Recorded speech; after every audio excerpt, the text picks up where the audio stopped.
Hi guys, I am back. Sorry, I had to take a few days off. I had to recover. And I definitely like to say, like, if you feel that way, like, you should absolutely take some time feeling better. So, jumping back into collective reads as well as streaming. So, yeah, let me do a collective reading for you guys. So it's bringing up the past, and it's bringing up like unique ways of coming into dealing with problems. So interesting. Okay.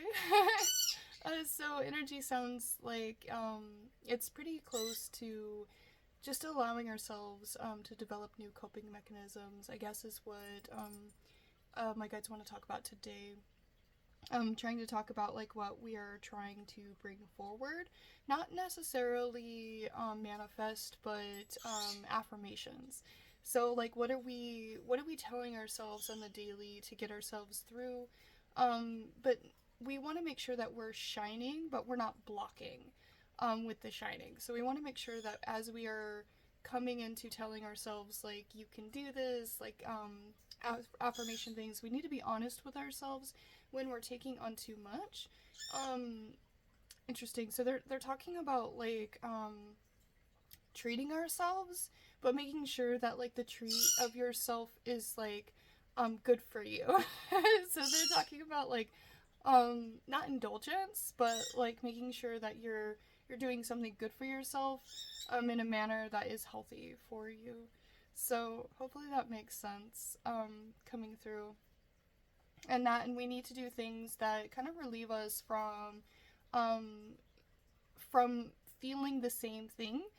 So like trying to reset our nervous systems and trying to make sure that we are allowing ourselves to come into this um new self, and that we don't fall into I guess like stagnation of doing the same thing over and over again, and then just try to use these affirmations as coping mechanisms for our past. And that's why we need to be the creative. We need to be creative with how we come into these new alignments. Is what they're saying. Okay, interesting. All right. Yeah, we don't want to be left behind by choosing to continue to treat ourselves the same way, and then not coming into understanding that we have changed, that we require something different. Interesting. I'm already grabbing at cards. I didn't even realize that I was. Um, I was like, which cards are coming through? Oh, I'm already grabbing at cards.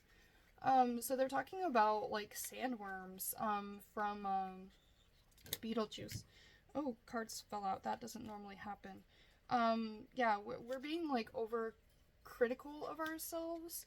But what about these sandworms? What are we talking about the sandworms? I feel like with the sandworms, it feels like, so they, with the sandworms, you were stuck in one location and you were anchored, right? And you couldn't leave that spot. And if you tried to leave that spot, the sandworms would keep you from doing that. And it almost feels like that stagnated, like stuck in comfort. And I think is what they're getting to. So this is, yeah, we're looking for that the fertility and the fruitfulness. And it's weird because um let's see. And then this one is inner and outer work. Yeah, we need to make sure we're doing that inner and outer work. And then also coming into the defined comfort. So it's interesting. We've seen these cards before come out, and then it's funny because I mix the deck and then they come back. But we've seen these particular cards come through previously.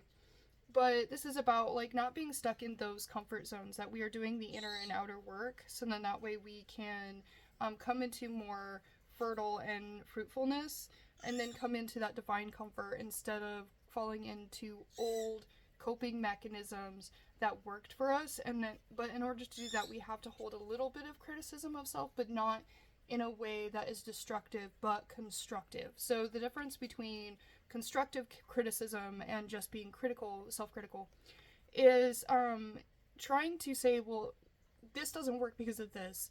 What can we do instead? And that is the constructive criticism, versus criticism is just like, well, you suck, and then you don't like you don't do anything or explain.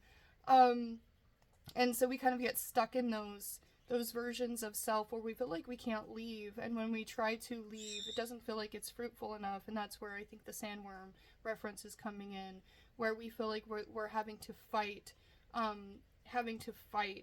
leaving these areas of comfort.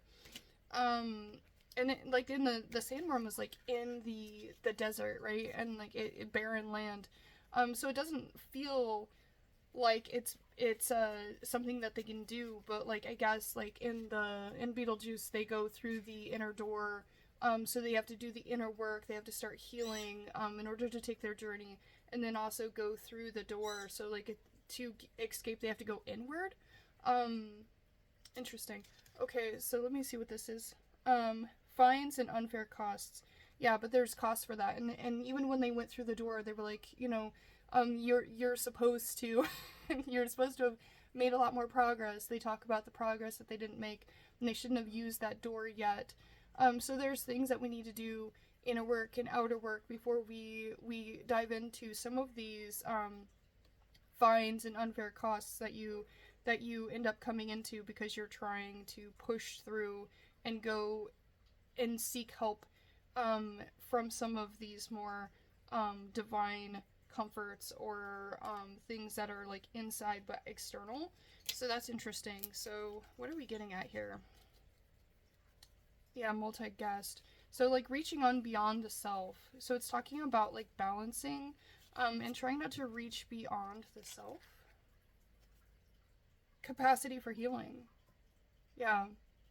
We need to come into understanding that we have the capacity to heal ourselves, and that we can do this. We can. That's why it's about realizing that we are in fertile land, that we can do the inner and outer work, and that we do have the support, but we don't want to kind of like push beyond without doing the work to ask for things that we shouldn't ask for when we haven't gotten there yet. We do have the capacity to heal on our own and not push into things that have unfair costs attached, if that makes sense. You cannot rush healing. You cannot rush healing. And some of these coping mechanisms that weren't working are tied to outcomes and ideals of self that we don't want to aim to be. Okay, last card. This one is fruition and the realization of dreams. So this is trying to come into ideal self and trying to understand the self in a greater level, understanding that this is a maze and a journey to lessons and ways of growth. This is interesting. I think that I know which guide is coming through on this. Yeah, it's a beautiful reading. Guys, you have the capacity to grow, but you have to come into the realization of, like, who do you want to be? Who do you want to be? That those affirmations that you were telling yourself, once you come into this release of unpleasant thoughts, and forgiveness of self. It says forgetfulness. We don't want to forget the things. We don't want to forget. We don't want to forget. It's on the other side of the card. I didn't even mean to turn it. Forgetfulness and the release of unpleasant thoughts. So this is like trying to release the unpleasant thoughts and coming into a more fruitful version of like perception.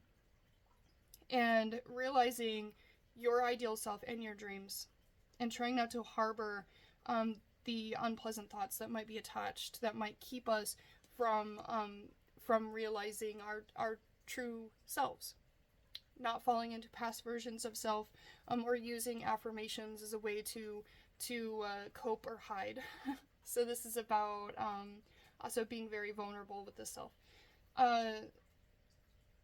Don't take shortcuts in your healing. You got this, and healing is not linear. Forgive yourself when you feel like you need what you would consider extra time to heal. Alright. Thank you guys. I will see you around.